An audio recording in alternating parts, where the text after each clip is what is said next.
Le jour où mon fils Cupid et sa femme ont gagné 53 millions de dollars à la loterie, ils m'ont mis à la porte en me disant « On n'a plus besoin de ta misérable retraite.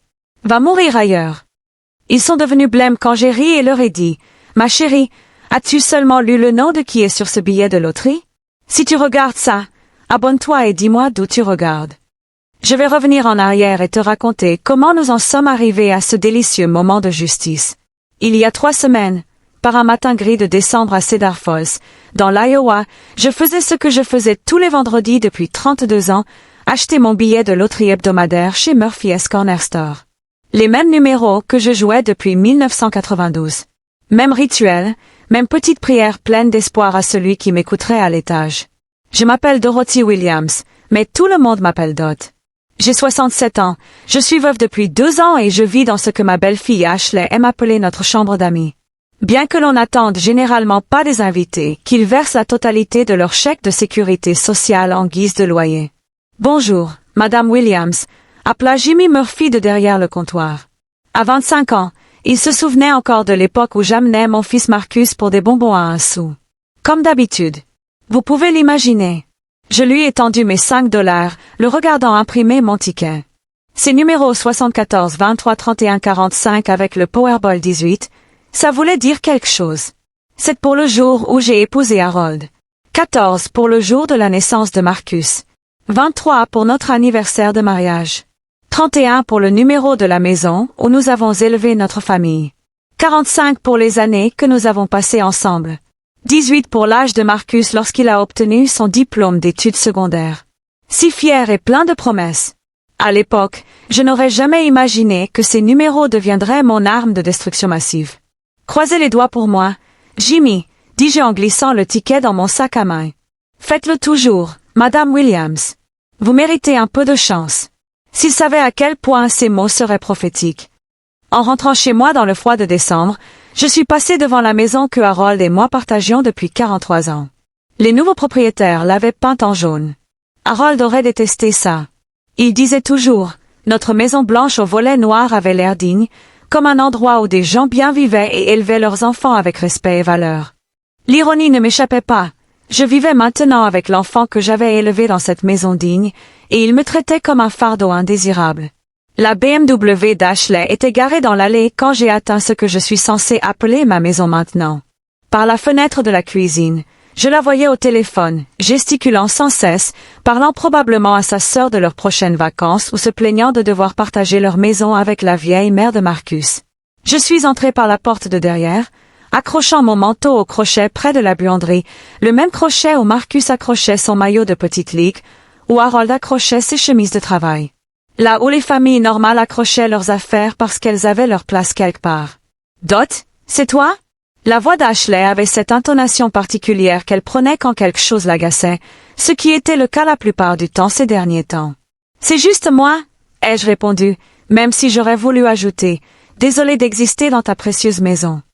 Mais je ne l'ai pas fait, car j'avais appris ces 2 dernières années que parfois, pour survivre, il faut se taire et garder sa dignité intacte, même si les deux sont de plus en plus difficiles à préserver chaque jour. Le jour de la mort d'Harold a tout changé, même si je ne m'en suis pas rendu compte au début. Le deuil a tendance à vous aveugler aux vautours qui tournoyaient au-dessus de votre tête, surtout quand l'un d'eux est votre propre fils.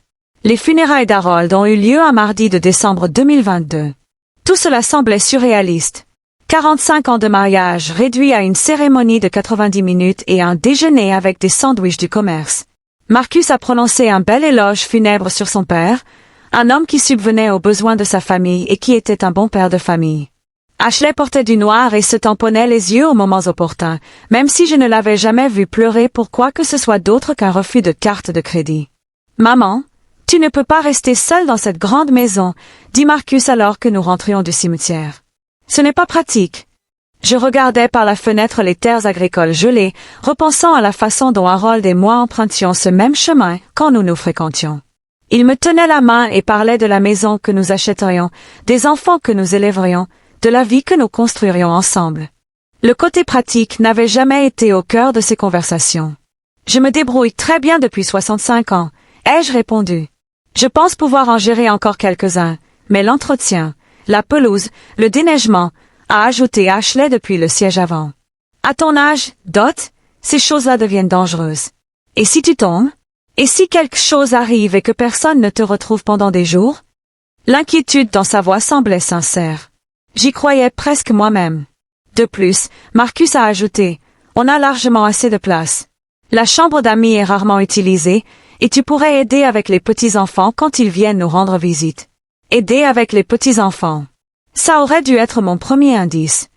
La maison de Marcus et Ashley était une immense maison coloniale dans le nouveau quartier, avec un garage pour 3 voitures et un îlot de cuisine plus grand que mon premier appartement.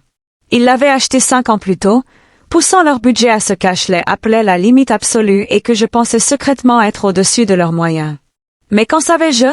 J'étais juste une veuve avec une maison payée et 45 ans d'économie qu'Harold avait soigneusement mise de côté. La chambre d'amis était plutôt jolie. Murs jaune pâle, meubles blancs, vue sur leur jardin parfaitement entretenu. Ce sera comme un hôtel confortable, dit Ashley en gonflant les oreillers du lit queen size. Ton propre espace, mais avec la famille à proximité. Le premier mois fut plutôt agréable.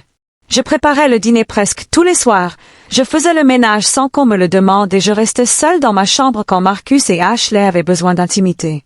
Ils semblaient reconnaissants de leur aide, même si j'ai remarqué qu'ils ne proposaient jamais de payer les courses ou les charges, malgré le fait que mon chèque de sécurité sociale soit consacré à ce qu'Ashley appelait avec euphémisme les dépenses du ménage. Dès le 2e mois, les demandes ont commencé à affluer. Dot, pourrais-tu garder Emma et Jack ce week-end? Ashley et moi avons besoin d'un peu de temps en couple. Dot, pourrais-tu aller chercher notre pressing? Tu vas déjà faire les courses. Dot, pourrais-tu t'occuper du câble au distributeur? On est tous les deux au travail et il faut que quelqu'un soit là. Lentement, efficacement. J'étais en train de passer du statut d'invité à celui de domestique bénévole. Mais je me disais que c'était temporaire, le temps de trouver ma voie. Le temps que le chagrin ne soit plus aussi intense. Le temps que je me sente assez forte pour vivre à nouveau seule. J'aurais dû écouter la voix d'Harold dans ma tête. Celle qui me disait toujours, Dorothy, quand quelqu'un te montre qui il est la première fois, crois-le. L'été venu, le masque avait commencé à tomber.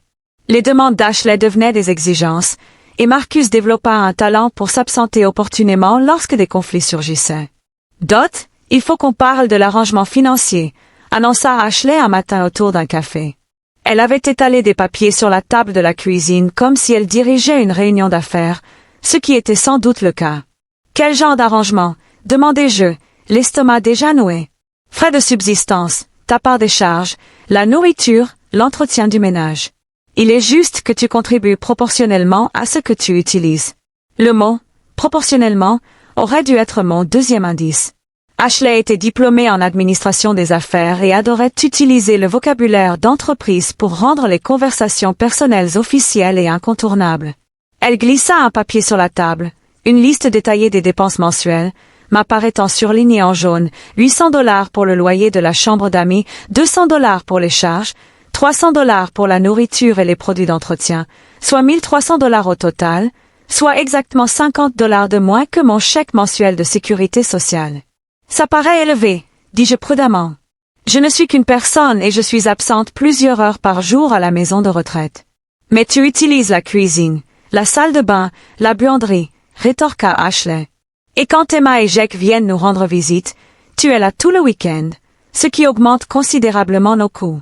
Emma et Jack étaient les enfants de Marcus, nés de son premier mariage. Ils venaient nous voir un week-end sur 2, et j'adorais les avoir à mes côtés. Ils avaient 8 et 10 ans, pleins d'énergie et de questions, et cette joie innocente qui me rappelait pourquoi être grand-mère était censée être l'une des plus belles récompenses de la vie. Bien sûr, Ashley avait un autre point de vue sur leur visite. C'est épuisant d'avoir des enfants à la maison un week-end sur 2, a-t-elle confié un jour à sa sœur au téléphone, ignorant que je pouvais l'entendre depuis la buanderie. Et maintenant, avec Dot ici aussi, c'est comme si je tenais une pension de famille. J'ai signé le contrat de financement, car quel choix avais-je? Trouver un appartement à mon âge avec seulement $50 par mois pour mes dépenses personnelles n'était pas réaliste. Et Marcus semblait sincèrement préoccupé par mon bien-être, même si sa femme me considérait comme une source de profit. Ce n'est que temporaire, m'a assuré maman lorsque j'ai exprimé des doutes sur cet arrangement, jusqu'à ce que nous trouvions un plan à long terme qui convienne à tout le monde. Ce plan à long terme, en fin de compte, impliquait que je devienne de plus en plus invisible et de plus en plus utile. À l'automne, je faisais toutes les courses, la plupart des repas et tout le ménage. Quand Emma et Jake venaient leur rendre visite, j'étais leur principale gardienne, tandis que Marcus et Ashley sortaient pour des dîners romantiques ou des escapades le week-end. Lorsqu'ils recevaient les amis d'Ashley, je devais servir les boissons et les amuse-gueules, puis disparaître à l'étage pour que les adultes puissent avoir leur conversation raffinée. Le point de rupture est survenu en novembre, lors d'un dîner chez Ashley. J'avais passé l'après-midi à préparer les amuse-gueules et à faire le ménage, puis j'avais servi les boissons à ses invités avec un sourire aux lèvres. Alors que je récupérais les verres vides dans le salon, j'ai entendu Ashley parler à son amie Jennifer. En fait, tout s'est parfaitement bien passé. Ashley disait que Dot s'occupe de tout le ménage, garde les enfants quand ils sont là, et que sa sécurité sociale couvre la plupart de ses dépenses. C'est comme avoir une aide à domicile, sauf qu'elle nous paie pour ce privilège. Jennifer a ri. C'est génial. Tu devrais écrire un livre, Comment monétiser sa belle-mère. Debout là, un plateau rempli de verres sales, à écouter ma situation de vie évoquée comme un stratagème commercial astucieux. Quelque chose s'est cristallisé en moi. Ce n'était pas un logement temporaire pendant une transition difficile.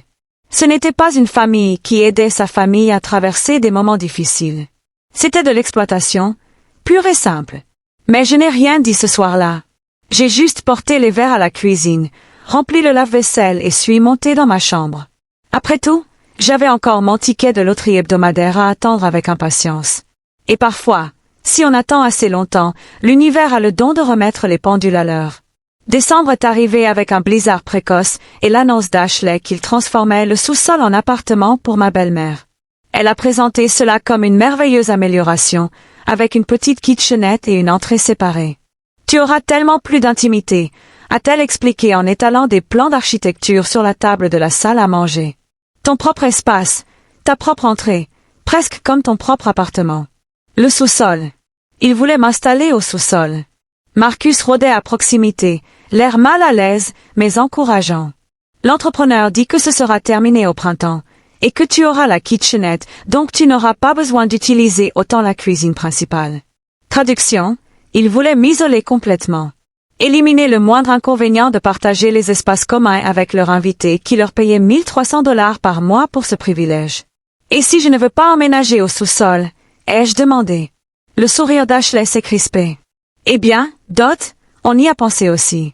Cet arrangement fonctionne bien, mais on commence à sentir qu'on a besoin de retrouver notre espace de couple. Le sous-sol te donnerait de l'indépendance tout en nous gardant tous proches. Et si je préfère trouver un autre endroit où vivre? Le silence s'éternisa, inconfortable. Finalement, Marcus s'éclaircit la gorge. Maman, on s'est habitué à vous avoir ici, votre famille, mais si vous vouliez explorer d'autres options, nous comprendrions. À mon âge, avec $50 par mois de revenus discrétionnaires, mes autres options se limitaient à une résidence senior subventionnée avec une liste d'attente de 2 ans ou à un studio dans le quartier le plus mal famé de la ville. Il m'avait piégé et il le savait. Ce vendredi-là, je me suis rendu à pied au magasin Murphy's Corner avec plus de détermination que d'habitude. La neige tombait sans cesse, recouvrant les trottoirs d'une couche de glace glissante qui rendait chaque pas périlleux. Mais je n'en avais plus rien à faire de la traîtrise. Toute ma vie était devenue traîtresse. Mauvais temps pour marcher, Madame Williams, m'a crié Jimmy tandis que j'essuyais la neige de mes bottes. J'ai connu pire, ai-je répondu en sortant mes $5 de mon sac à main. Les mêmes chiffres que d'habitude. Tandis que Jimmy imprimait mon billet, je me suis surprise à penser à ces chiffres différemment. C'est pour le jour où j'ai épousé Harold. Quand j'étais jeune et que je croyais aux fins heureuses. 14 pour le jour où Marcus est né, quand je pensais élever un homme qui respecterait et protégerait sa famille. 23 pour notre anniversaire de mariage, célébrant des décennies de partenariat et de soutien mutuel. Il était peut-être temps que ces chiffres représentent quelque chose de nouveau. J'ai glissé le ticket dans mon portefeuille, juste derrière le vieux permis de conduire d'Harold que je ne pouvais me résoudre à jeter. Croise les doigts pour moi, Jimmy, ai-je dit. Comme toujours. Comme toujours, Madame Williams. Cette semaine pourrait être la tienne. En rentrant chez moi dans la neige, j'ai croisé un groupe d'adolescents qui descendaient la pente en luge derrière l'école primaire. Leur rire résonnait dans le paysage gelé. Une joie pure, sans aucune nuance de calcul ou de manipulation. Je me suis souvenu de Marcus à cet âge-là, Comment il passait des heures à construire des forts de neige et refusait de rentrer, même les vêtements trempés et les lèvres bleues de froid. Où était passé ce garçon? Quand était-il devenu quelqu'un capable de regarder sa mère dans les yeux et de lui expliquer pourquoi la déménager au sous-sol était vraiment pour son bien? De retour à la maison, Ashley était dans la cuisine au téléphone avec l'entrepreneur. « Oui, il nous faut les solutions les moins chères pour tout, » disait-elle. « Pas besoin de luxe. C'est juste pour une personne âgée. Juste pour une personne âgée. C'est ce que je serais devenue dans la maison de mon fils. » Pas Dorothy Williams, qui avait élevé 2 enfants, enterré un mari et survécu à 67 ans de joie et de peine, et tout le reste. Juste une personne âgée à gérer aussi efficacement et économiquement que possible. Je suis montée dans ma chambre tant que j'avais encore une chambre à l'étage et je me suis assise près de la fenêtre à regarder la neige tomber.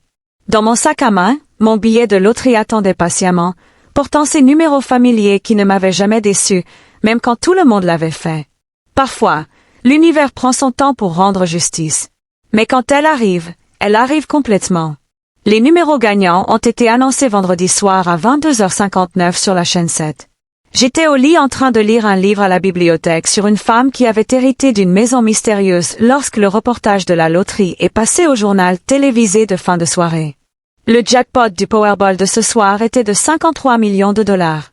La présentatrice blonde et guillerette a annoncé les numéros gagnants sont 7, 14, 23, 31, 45 et Powerball 18. Pendant un instant, mon cerveau a refusé d'assimiler ce que j'avais entendu. C'était mes numéros. Mes numéros exacts, ceux auxquels je jouais fidèlement depuis 32 ans. J'ai cherché la télécommande à tâtons, rembobinant l'enregistreur pour réentendre l'annonce. 74, 23, 31, 45 et Powerball 18. Mes mains tremblaient tandis que je cherchais mon sac à main et en sortais le billet de loterie, les doigts soudain arthritiques et maladroits. Ils étaient là, imprimés en noir et blanc, 7 à 14 à 23 3145 PB, 18 $, 53 millions de dollars. Je suis resté assis là, les yeux fixés sur le billet, attendant de réaliser. Après 32 ans d'espoir et 5 $ d'investissement, j'avais enfin gagné. Pas seulement une fois, j'avais gagné gros.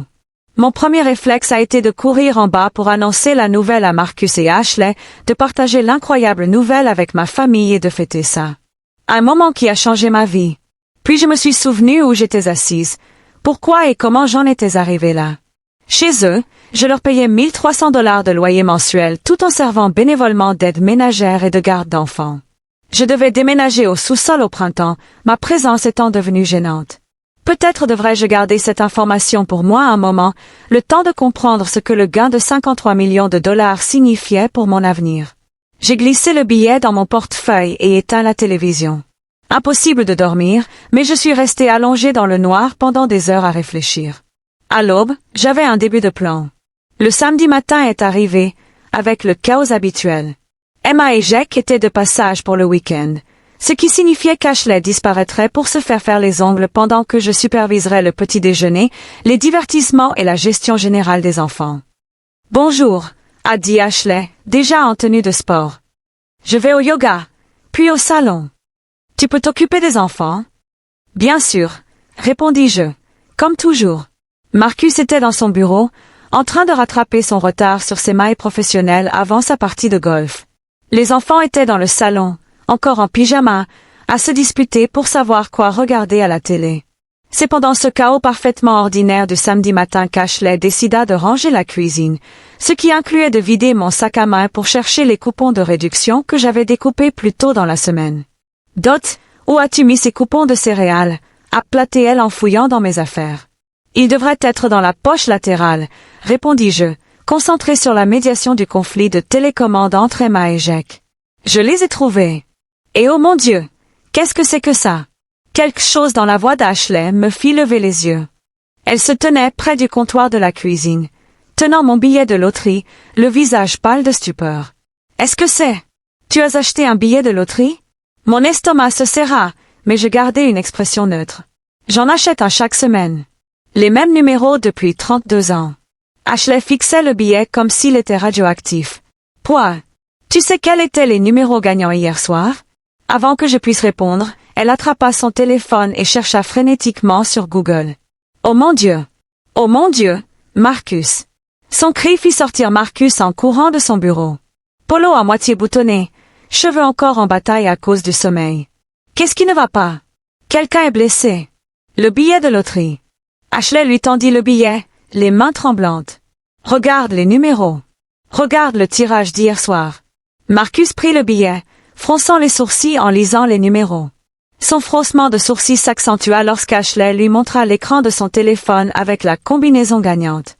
Le silence dans la cuisine s'étira comme du caramel, rompu seulement par Emma, demandant si quelqu'un allait faire des crêpes. Finalement, Marcus leva les yeux vers moi, l'air indéchiffrable. « Maman, tu te rends compte de ce que ça veut dire? » J'ai compris exactement ce que ça voulait dire. La seule question était de savoir s'il le comprenait. L'heure qui suivit fut un véritable chaos, et je regardais tout se dérouler depuis ma place à la table de la cuisine, comme si je regardais la vie de quelqu'un d'autre à travers une fenêtre. Ashley arpentait la cuisine, son téléphone collé à l'oreille, parlant à ce qui semblait être chaque personne de son carnet d'adresses. 53 millions. Oui, des millions. On a gagné au loto. On a gagné. C'était intéressant. Marcus avait pris le ticket des mains d'Ashley et l'examinait comme un expert judiciaire, comparant les chiffres sur l'écran de son téléphone encore et encore. « C'est réel !» marmonnait-il sans cesse. « C'est vraiment réel !» Emma et Jack, sentant qu'il se passait quelque chose d'important, avaient abandonné leur dispute télévisuelle et se tenaient sur le pas de la porte de la cuisine, les yeux écarquillés de confusion et d'excitation. « On est riche maintenant ?» demanda Emma. « On est très riche, ma puce !» dit Ashley en la soulevant pour faire un tour dans la cuisine. On n'aura plus jamais à se soucier d'argent. Je me suis surprise à penser à Harold, me demandant ce qu'il penserait de cette scène. Probablement un peu comme si on se gardait bien de tout prédire avant d'avoir éclos. Harold avait toujours été prudent quant aux résultats avant d'avoir compris toutes les variables. « Maman, dit Marcus, serrant toujours son billet. Il faut appeler un avocat, un conseiller financier et probablement un comptable.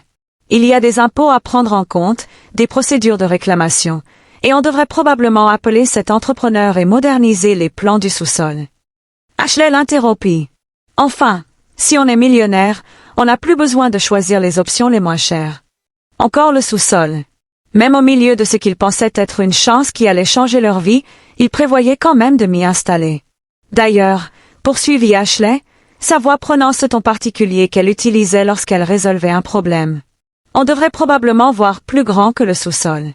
Je veux dire, avec cet argent, on pourrait acheter une maison plus grande, quelque chose avec une vraie aile pour belle-mère, ou, sa voix s'éclairant, on pourrait envisager une de ces jolies résidences pour personnes âgées pour dot, les plus chères où il y a des activités, des soins médicaux et tout. Ah, voilà! L'argent allait leur permettre de se débarrasser de moi de façon plus élégante. Marcus hocha la tête avec enthousiasme. Excellente idée, maman. Tu serais probablement plus heureuse avec des gens de ton âge, non? Et on pourrait s'offrir un de ces beaux endroits maintenant. J'ai regardé mon fils et ma belle-fille faire des projets pour mon avenir. Utiliser de l'argent qu'ils pensaient leur appartenir pour résoudre un problème qu'ils avaient créé en me traitant comme un inconvénient. L'ironie était si parfaite qu'elle m'a presque fait rire. Il y a juste un petit détail qu'on devrait probablement régler, dis-je doucement. Tous deux se tournèrent vers moi, l'air impatient et impatient, comme des parents qui écoutent un enfant interrompre une conversation entre adultes. Le billet de loterie, continuai-je calmement, est à mon nom. Le silence qui suivit fut différent du précédent. Ce n'était pas le silence choqué d'une bonne nouvelle inattendue. C'était le silence horrifié de gens réalisant qu'ils avaient fait une supposition terrible. « Que voulez-vous dire ?» demanda Ashley lentement. Je tendis la main et, après un instant d'hésitation, Marcus plaça le billet dans ma paume. « Je veux dire, » dis-je en regardant les numéros familiers qui venaient de passer de l'espoir au pouvoir, que j'avais acheté ce billet avec mon argent, avec les numéros que j'ai joués pendant 32 ans, ce qui fait qu'il est à moi. Le visage d'Ashley changea de couleur à plusieurs reprises, fascinante. Mais tu vis ici. On est une famille. Cet argent, ça change tout pour nous tous. Non, dis-je en me levant de la table de la cuisine avec plus de dignité que je ne l'avais ressenti en 2 ans. Ça change tout pour moi. L'expression de prise de conscience naissante sur leur visage était quelque chose que je savais que je chérirais pendant des années. Le moment où ils ont compris que leur femme de ménage bénévole, leur futur colocataire au sous-sol, leur source pratique de loyer mensuel, venait de devenir riche et indépendante, et qu'ils étaient sur le point de découvrir que 53 millions de dollars pouvaient acheter bien plus qu'une belle maison. Ça pouvait acheter la liberté. Ça pouvait acheter la justice. Et ça pouvait acheter la vengeance la plus satisfaisante qu'une mère ait jamais servie à des enfants ingrats. La cuisine est devenue si silencieuse que j'entendais le réfrigérateur ronronner et Emma murmurer à Jack dans le salon. Marcus et Ashley restèrent figés, comme si quelqu'un venait d'annoncer que la gravité était facultative. « Maman, » dit Marcus prudemment, « ne nous emballons pas. Oui, techniquement, le billet est à ton nom, mais on est une famille. On partage des choses. On se soutient. » J'ai failli éclater de rire. Se soutenir? Comme quand ils m'ont soutenu en me faisant payer 1300 dollars par mois pour vivre dans leur chambre d'amis, ou quand ils m'ont soutenu en prévoyant de m'installer au sous-sol. Tu as tout à fait raison, ai-je dit gentiment. On se soutient. C'est pourquoi je t'ai soutenu avec mon chèque de sécurité sociale chaque mois tout en faisant tout le ménage et la garde de tes enfants gratuitement. L'esprit d'entreprise d'Ashley était à fond. Je le voyais dans ses yeux. Elle calculait, élaborait des stratégies, cherchait un angle. « Toi, chérie, » dit-elle de la voix qu'elle réservait à ses clients les plus importants. Je crois qu'il y a eu un malentendu concernant notre logement, la contribution mensuelle que tu fais. Ce n'est pas un loyer. C'est juste ta part des dépenses du ménage. On ne t'a jamais considéré comme une locataire. Vraiment. J'ai remis le billet de loterie dans mon portefeuille avec un soin délibéré. Alors je suppose que ça ne te dérangera pas si j'arrête immédiatement de contribuer aux dépenses du ménage, puisque je suis de la famille, pas locataire. Marcus s'avança, les mains levées comme s'il avait affaire à un animal potentiellement dangereux. Maman, respirons un bon coup. C'est une nouvelle énorme. Une nouvelle qui va changer notre vie. Il faut bien réfléchir à tout ce qui s'ensuit. Oh, j'ai réfléchi, dis-je, pendant environ 8 heures, depuis que j'ai vu ces chiffres hier soir, et j'en suis arrivé à des conclusions intéressantes. Le faux sourire d'Ashley commençait à se fissurer. Quel genre de conclusion? Eh bien, pour commencer, j'ai conclu que 53 millions de dollars, c'est assez pour vivre très confortablement le reste de ma vie sans dépendre de qui que ce soit pour me loger. La température dans la pièce semblait baisser de 10 degrés. Tu n'es pas sérieuse, murmura Ashley. Tu ne partirais pas comme ça. Pas après tout ce qu'on a fait pour toi. Tout ce qu'ils avaient fait pour moi. Comme prendre mon argent tous les mois, tout en me traitant comme une employée de maison. Comme prévoir de me déménager au sous-sol parce que ma présence dans leur vie était devenue gênante. Comme discuter de ma situation de vie lors de dîner, comme si j'étais un investissement judicieux. Je suis très sérieuse, ai-je dit. D'ailleurs, je prévois d'appeler le bureau de loterie dès lundi matin pour réclamer mon prix, puis je vais commencer à chercher un logement. Marcus commençait à paniquer. Je le voyais à la façon dont il passait ses mains dans ses cheveux. Maman, on ne peut pas prendre de décision pareille quand on est sous le coup de l'émotion. C'est trop important, trop compliqué. Tu as besoin d'aide pour gérer ce genre d'argent. De qui? De toi? Oui. De nous? On est ta famille. J'ai regardé mon fils. Vraiment. Je l'ai regardé et j'ai vu un étranger. Quand Marcus était-il devenu quelqu'un qui me trouvait trop incompétente pour gérer mes propres affaires? Quand avait-il décidé qu'être mon enfant lui donnait le droit de choisir mes affaires? Marcus, ai-je dit doucement, quand ton père était mourant, sais-tu ce qu'il m'a fait promettre? Ils sont restés tous les deux immobiles. Il m'a fait promettre de ne laisser personne abuser de ma gentillesse. Il a dit que les gens essaieraient, surtout ma famille, parce qu'ils penseraient que j'étais trop polie ou trop faible pour me défendre. Le silence s'est prolongé jusqu'à ce qu'Ashley s'éclaircisse enfin la gorge. Point. Je pense que tu réagis de manière excessive à ce qui était en fait un malentendu. Vraiment. J'ai fouillé dans mon sac et j'en ai sorti un petit carnet. Laisse-moi te donner quelques chiffres. Au cours de l'année écoulée, je t'ai versé 15 600 dollars pour les dépenses du ménage. J'ai fourni environ 1200 heures de garde d'enfants bénévoles. J'ai fait environ 800 lessives, préparé environ 300 repas et nettoyé cette maison de fond en comble chaque semaine. Le visage d'Ashley rougissait à chaque chiffre. En échange, tu m'as donné une chambre d'amis que tu prévois de déménager au sous-sol et le privilège de t'écouter discuter de mon logement pour te divertir lors de tes dîners. Ce n'est pas juste, protesta Marcus. Nous t'avons fourni un foyer. Tu m'as fourni le gîte et le couvert en échange d'un salaire et d'une main-d'œuvre qui dépasse d'environ 20 000 dollars ce que tu as fourni. Ce n'est pas de la générosité, fiston. C'est de l'exploitation. Le mot flottait dans l'air comme de la fumée. Et maintenant, continuai-je en me levant et en lissant mon pull. J'ai les ressources nécessaires pour explorer d'autres options. Dimanche matin arriva, Ashley en pleine gestion de crise. Elle avait visiblement passé la nuit à élaborer des stratégies, car elle m'a accueilli à la table du petit déjeuner avec un classeur à 3 anneaux et son sourire le plus professionnel. J'ai fait des recherches, a-t-elle annoncé en ouvrant le classeur pour découvrir des articles sur les gagnants à la loterie. Saviez-vous que 70% des gagnants à la loterie font faillite en 5 ans? Je me suis servi un café et me suis installé pour regarder l'émission. Vraiment? Absolument. Les statistiques sont terrifiantes. Mauvaise décision financière, mauvais investissement, membres de la famille qui profitent de la situation. C'est un désastre total pour la plupart des gens. Elle a feuilleté des pages de texte surlignés. C'est pourquoi il faut des conseils professionnels. Des conseils familiaux. Marcus est apparu dans l'embrasure de la porte, l'air d'avoir mal dormi. Maman, Ashley a raison. C'est bien trop important pour une personne seule, surtout à ton âge, a ajouté Ashley avec complaisance. Sans vouloir t'offenser, Dot, mais gérer 53 millions de dollars nécessite une expertise en droit fiscal, en stratégie d'investissement et en planification successorale. C'est incroyablement complexe. J'ai pris une gorgée de café et j'ai scruté leur visage sérieux. Ils avaient visiblement passé un temps considérable à préparer cette intervention, à élaborer leurs arguments et leurs stratégies.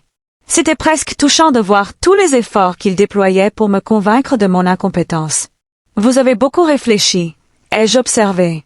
Nous nous soucions de vous, a dit Marcus. Nous ne voulons pas que vous fassiez des erreurs qui pourraient ruiner votre sécurité financière. Quel genre d'erreur? Ashley s'est penchée en avant, flairant une ouverture. Par exemple, acheter une maison sans comprendre les implications fiscales, faire des achats importants sans tenir compte de leur impact sur votre trésorerie à long terme ou confier votre argent aux mauvaises personnes. Les mauvaises personnes, ai-je répété, par exemple, comme des conseillers financiers qui facturent des frais exorbitants, des gestionnaires de placement qui proposent des produits risqués, ou des membres de votre famille qui pourraient tenter d'abuser de votre générosité, a dit Ashley, apparemment sans aucune ironie. J'ai posé ma tasse de café avec une précision délibérée. Ashley, j'ai une question à te poser. Quand j'ai emménagé ici, as-tu fait des recherches sur le coût moyen des résidences-services dans notre région? Ses yeux brillaient, comme s'il s'agissait peut-être de culpabilité. Qu'est-ce que tu veux dire? Tu as cherché combien ça me coûterait de vivre ailleurs pour pouvoir me payer une chambre et un repas à un prix compétitif? Marcus s'agita, mal à l'aise. Maman, on n'y avait jamais pensé comme ça, j'ai fait des recherches moi-même hier. J'ai continué, le coût moyen d'une chambre individuelle dans une résidence-service de qualité, par ici, est d'environ 1800 $ par mois. Ça comprend les repas, le ménage, les activités et le suivi médical. Ashley était très silencieuse maintenant. Tu me fais payer 1300 $ pour une chambre d'amis et le privilège de faire moi-même le ménage, la cuisine et la garde des enfants. Ce n'est pas de l'entraide. C'est un arrangement commercial, et même pas équitable. Ce n'est pas une question d'argent, dit Marcus d'un ton désespéré. C'est une question de famille, de rester ensemble. Vraiment? Alors pourquoi comptais-tu me faire déménager au sous-sol? Aucun des deux n'avait de réponse. J'ai refermé le classeur d'Ashley et je l'ai remis sur la table. Je comprends votre inquiétude quant à la faillite des gagnants à la loterie, mais je pense que vous craignez que la mauvaise personne prenne de mauvaises décisions financières. Le sang-froid professionnel d'Ashley commençait à s'effriter. Qu'est-ce que cela signifie? Cela signifie que l'année dernière, j'ai subventionné votre train de vie à hauteur d'environ 20 000 $. Pendant ce temps, vous planifiez des rénovations, prenez des vacances et achetez de nouveaux meubles tout en facturant à votre belle-mère âgée un loyer au prix du marché pour un logement insalubre. Marcus semblait sincèrement perplexe. Insalubre? Maman! C'est une belle maison, sans intimité, sans indépendance, et un propriétaire qui me traite comme une aide ménagère. Je me suis levé de table. Mais tout cela est sur le point de changer. Où vas-tu? Demanda Ashley sèchement. Pour appeler mon avocat. L'expression de panique qui traversa leur visage allait me rester en mémoire pendant très longtemps. Lundi après-midi, la nouvelle de mon gain à la loterie s'était répandue comme une traînée de poudre à Cedar Falls. Jimmy Murphy avait apparemment fait le rapprochement en voyant les numéros gagnants annoncés, et à midi, 3/4 de reportage étaient garés devant la maison de Marcus et Ashley. J'ai regardé par la fenêtre de ma chambre les journalistes frapper à la porte d'entrée, demandant des interviews avec le mystérieux millionnaire. Ashley avait pris l'habitude d'ouvrir la porte, coiffée à la perfection et affichant son plus beau sourire, espérant visiblement figurer dans le reportage. Madame Williams se repose et n'est pas disponible pour commenter pour le moment, a-t-elle déclaré aux journalistes de Channel 7. Mais en tant que famille, nous sommes tellement heureux de cette bénédiction dans nos vies. Toute notre vie. Cette phrase devenait la préférée d'Ashley. Mon téléphone sonnait sans arrêt depuis 10 heures du matin. De vieux amis de l'église, d'anciens collègues de l'agence d'assurance où j'avais travaillé avant ma retraite, et même ma cousine Patricia du Minnesota. Tout le monde voulait me féliciter, partager mon enthousiasme et, inévitablement, me demander ce que je comptais faire de cet argent. J'avais prévu de rencontrer David Richardson, l'avocat qu'Harold et moi avions engagé pour nos testaments et notre planification successorale. David m'attendait à 14 heures, et j'avais hâte d'avoir cette conversation. « Quoi? Tu ne peux pas sortir de chez toi maintenant, » dit Ashley en m'interpellant alors que je me dirigeais vers la porte d'entrée avec mon sac à main et mes clés de voiture. « Il y a des journalistes partout. Ils vont te harceler. »« J'ai un rendez-vous, » répondis-je calmement. « Ça ne peut pas attendre. Au moins que l'attention des médias se calme. » Marcus apparut à côté de sa femme, tous deux me barrant le passage comme des gardes du corps inquiets. « Non, ça ne peut pas attendre. Maman, sois raisonnable. Vous n'êtes pas équipé pour gérer ce genre de cirque médiatique. Laissez-nous vous aider à vous y retrouver. » Découvrez un autre terme d'entreprise d'Ashley. Je mène ma vie depuis 67 ans. Je me disais, je pense pouvoir marcher jusqu'à ma voiture. Mais en ouvrant la porte d'entrée, j'ai compris leur inquiétude. Il y avait effectivement des journalistes entassés dans le jardin, caméras et micros prêts. Dès qu'ils m'ont vu, ils se sont précipités en avant comme une meute de chiots excités. « Madame Williams, qu'est-ce que ça fait de gagner 53 millions de dollars? Que allez-vous faire de cet argent? Est-il vrai que vous jouez les mêmes numéros depuis plus de 30 ans? » Je me suis arrêtée sur le perron, observant la marée de visages impatients. Derrière moi, je sentais Marcus et Ashley rôder, espérant probablement que je me retire dans la maison, où ils pourraient continuer leur campagne pour gérer ma nouvelle fortune. Au lieu de cela, j'ai redressé les épaules et descendu les marches avec toute la dignité dont j'étais capable. Je suis très reconnaissant pour cette bénédiction, ai-je dit au journaliste en m'arrêtant à côté de ma voiture. Quant à ce que je compte faire de cet argent, je vais l'utiliser pour vivre de manière indépendante et faire mes propres choix pour la première fois depuis 2 ans. Qu'entendez-vous par là, Madame Williams? J'ai regardé la maison où Marcus et Ashley se tenaient, dans l'encadrement de la porte, et quelque chose s'est installé en moi. Quelque chose qui ressemblait à de la clarté, de la force et une honnêteté tant attendue. Je veux dire que parfois, dans la vie, on découvre que les personnes en qui on a le plus confiance ont abusé de notre gentillesse, et parfois, l'univers nous donne les moyens d'y remédier. Les journalistes ont senti une histoire se tramer et se sont rapprochés avec leur micro. Pouvez-vous nous en dire plus? Je vis avec mon fils et ma belle-fille depuis 2 ans, leur versant 1300 $ de loyer par mois tout en leur fournissant des services domestiques et de garde d'enfants bénévoles. Ils prévoyaient de m'installer dans leur sous-sol, car ma présence dans leur pièce principale était devenue gênante. J'entendais Ashley reprendre son souffle brusquement depuis la porte, mais maintenant que j'ai les moyens de vivre de façon indépendante, je vais trouver mon propre chez moi, un endroit où je pourrai être l'invité de mon fils plutôt que la locataire payante de sa maison. Êtes-vous en train de dire que votre propre famille vous exploitait financièrement? J'ai regardé droit dans les yeux la caméra la plus proche, pensant à toutes les autres personnes âgées qui pourraient regarder. Des personnes qui pourraient être dans la même situation avec leur propre famille. Je dis que la famille devrait être une question d'amour et de respect, pas de contrat. Et je dis qu'il n'est jamais trop tard pour se défendre, quel que soit son âge. Les questions se sont multipliées après cela, mais j'avais dit ce que j'avais à dire. Je suis montée dans ma voiture et je suis partie, laissant Marcus et Ashley gérer le cirque médiatique que je venais de créer.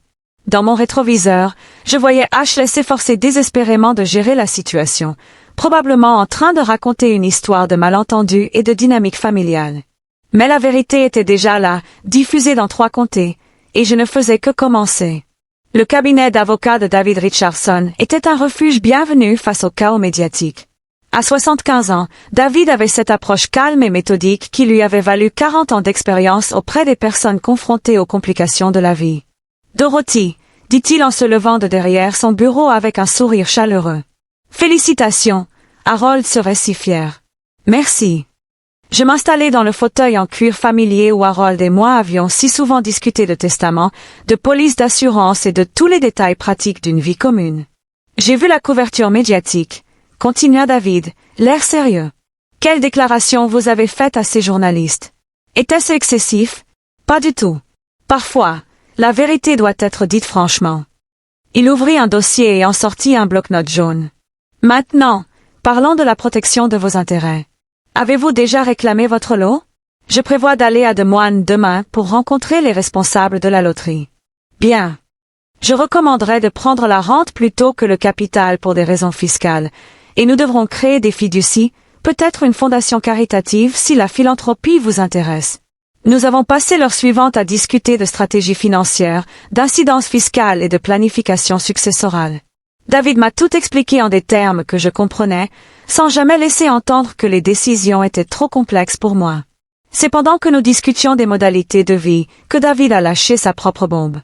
Dorothy, il y a quelque chose que je dois te dire. Quelque chose qu'Harold m'a fait promettre de garder confidentiel, sauf circonstances particulières. Mon estomac s'est noué. Quel genre de circonstances? Si jamais ta famille essayait d'exploiter financièrement ton argent, David a ouvert un autre dossier, celui-là rempli de documents. Harold était plus au courant de la situation de Marcus et Ashley que tu ne le pensais. Comment ça? Il savait qu'ils vivaient au-dessus de leurs moyens. Il soupçonnait aussi qu'ils prévoyaient déjà de t'installer chez eux après sa mort, non par amour, mais par nécessité financière. La pièce semblait pencher de côté. Harold le savait. Il a engagé un détective privé pour enquêter sur leurs finances environ 6 mois avant sa mort. Il s'inquiétait de ce qui allait arriver. David a sorti un dossier rempli de documents. Marcus et Ashley sont lourdement endettés. Dorothy, carte de crédit, prêt auto, leur prêt immobilier est en difficulté. Ils vivent d'emprunts depuis des années. J'ai regardé les papiers, voyant des colonnes de chiffres qui dressaient le portrait d'une insouciance financière et d'un désespoir profond. Harold voulait que tu aies ces informations si jamais tu en avais besoin pour te protéger, a poursuivi David.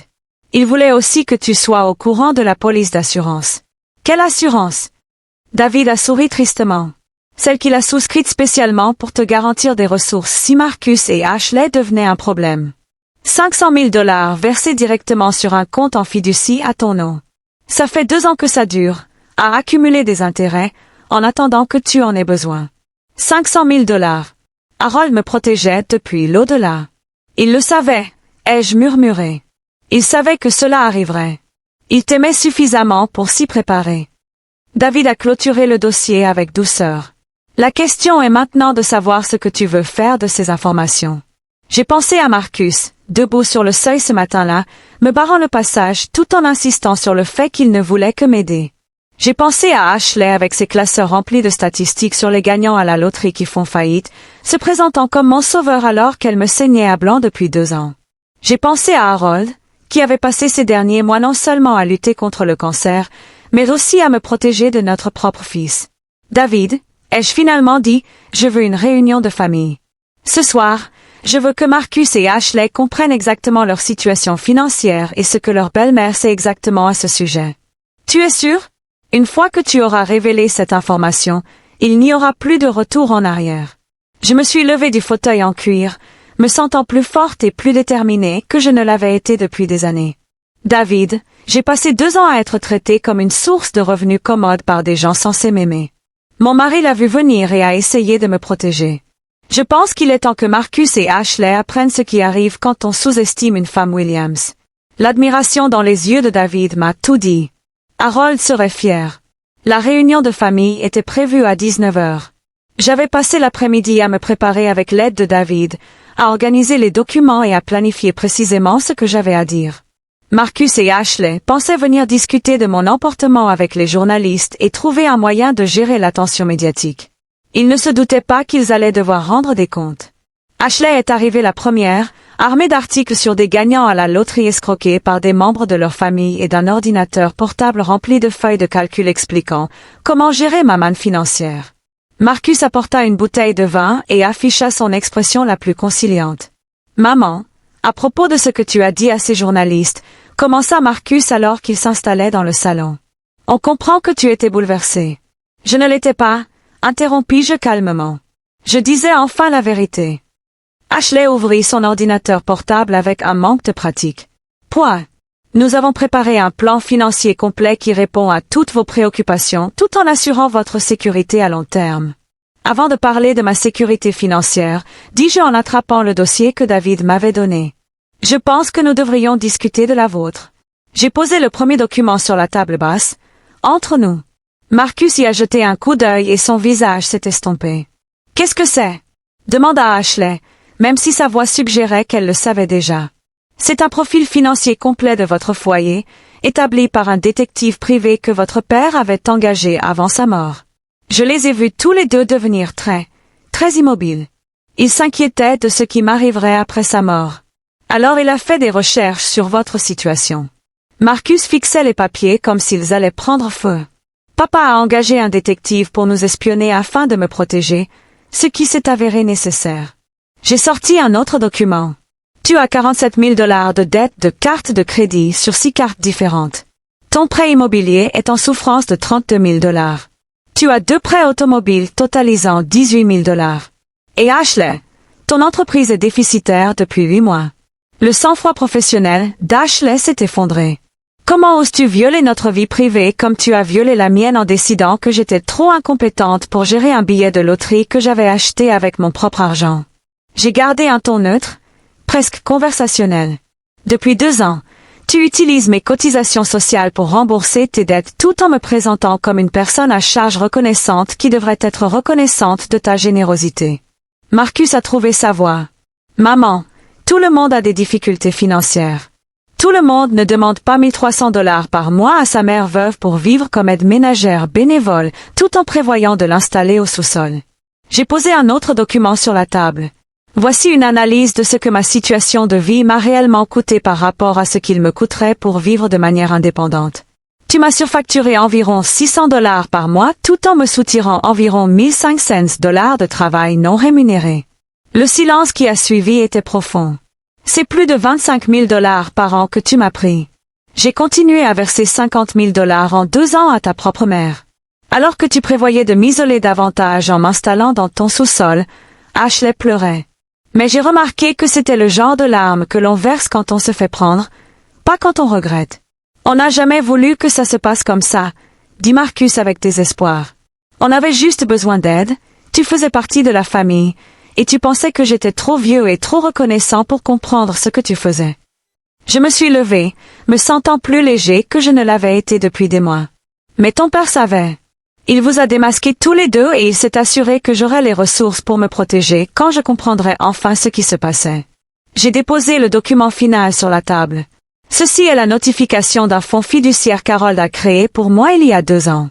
500 000 $ rapportant des intérêts, attendant que j'en ai besoin. Il a aussi laissé des instructions à David Richardson pour qu'il surveille ta situation financière et intervienne si nécessaire. Marcus secouait la tête comme s'il pouvait faire disparaître la vérité. Je ne comprends pas. Papa n'a jamais rien dit, espérant se tromper à ton sujet. Il espérait que le moment venu, tu me traiterais avec l'amour et le respect qu'il t'avait appris à témoigner à ta famille. J'ai pris mon sac à main et me suis dirigé vers la porte. Au lieu de cela, tu m'as traité comme une opportunité commerciale. Où vas-tu? M'a crié Ashley. Pour commencer ma nouvelle vie. J'ai versé un acompte pour un bel appartement à la résidence pour personnes âgées de Meadowbrook. 2 chambres, une cuisine équipée, ma propre place de parking et des frais mensuels inférieurs à ce que je payais pour être ton locataire. Je me suis arrêtée devant la porte d'entrée, regardant les 2 personnes qui avaient profité de mon chagrin et de ma solitude pour leur propre profit financier. Oh, et encore une chose. Puisque tu ne bénéficieras plus de mes revenus pour couvrir tes dépenses, tu devrais peut-être commencer à planifier la gestion de tes 47 000 $ de dettes de carte de crédit. J'ai entendu dire que le stress financier peut être très éprouvant pour les familles. En me dirigeant vers ma voiture, j'entendais Ashley pleurer et Marcus essayer de la calmer. Mais leur crise n'était plus mon problème. J'avais 53 millions de $, un mari décédé qui m'avait suffisamment aimé pour me protéger au-delà de la mort, et le reste de ma vie pour vivre comme je le voulais. Harold disait toujours que justice différée n'était pas justice refusée, justice mieux méritée. Il s'est avéré qu'il avait raison sur ce point également. Merci de votre écoute. N'oubliez pas de vous abonner et n'hésitez pas à partager votre histoire dans les commentaires. Votre avis compte.